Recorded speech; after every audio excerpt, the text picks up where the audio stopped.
Today we're talking about social commerce and influencer marketing. Social commerce is when people discover a product on a social network and then buy it online. This is a growing phenomenon. In fact, 30% of all US internet users have said they purchased something they first found on a social network. 50% of Gen Z users say they actively use social networks as a way to research products. This goes down a bit as you age. It's about 24% for people above 55, but it shows you how younger people are really adopting to this new reality and using these social networks as a way to determine in part what they end up buying. The social networks are responding. Instagram's making their ads much more shoppable. Facebook's pushing people to click to buy sort of ads like their carousel ads, those sort of things.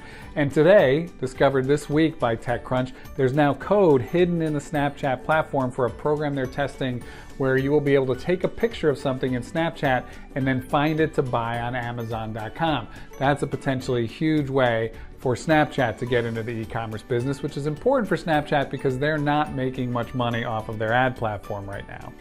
The platforms themselves missed out on this in the early days. Remember Facebook gifts, when you could buy a gift on Facebook? They were getting our credit card information, they had our home address, all those sort of things, but they tried to take 30% of all the value of gifts. That means you could only really afford to sell on Facebook if you were selling a virtual gift that had really no cost to manufacture.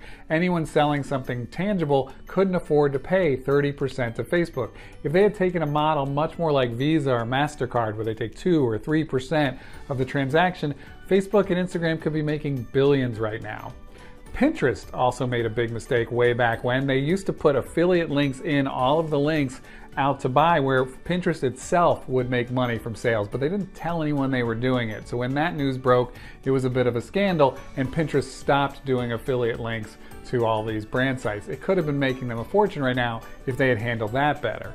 So how will influencers benefit from all this? Well, many already are. Those using Like It to Know It, then the parent company of that, have already helped facilitate $1 billion in e-commerce sales, getting affiliate commissions from much of that. So it's a good way for influencers to already make money, is using some of these affiliate links and these affiliate systems to supplement the money they get from their more traditional sponsored posts. So it's already happening, but e-commerce itself is growing really quickly. In the United States, we'll expect to see about a 13% increase in sales every year for the next 4 or 5 years, until about $1 in every $5 spent at all is being spent online.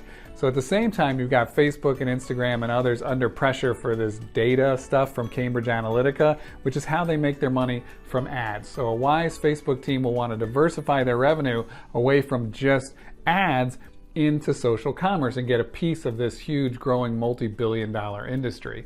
Well, if they do that, they'll be wise to take a page from YouTube and share that revenue with the people delivering the traffic, which would be in many cases the influencers. So, long way of saying, I think there's going to be heavy changes to social commerce over the next 24 months. Influencers are going to play a big part of that, and the social platforms are very likely to make serious systemic changes to help them get a piece of this revenue pile. We'll keep you updated here. Until later, I'm Jim Tobin. Talk to you soon on The Spin.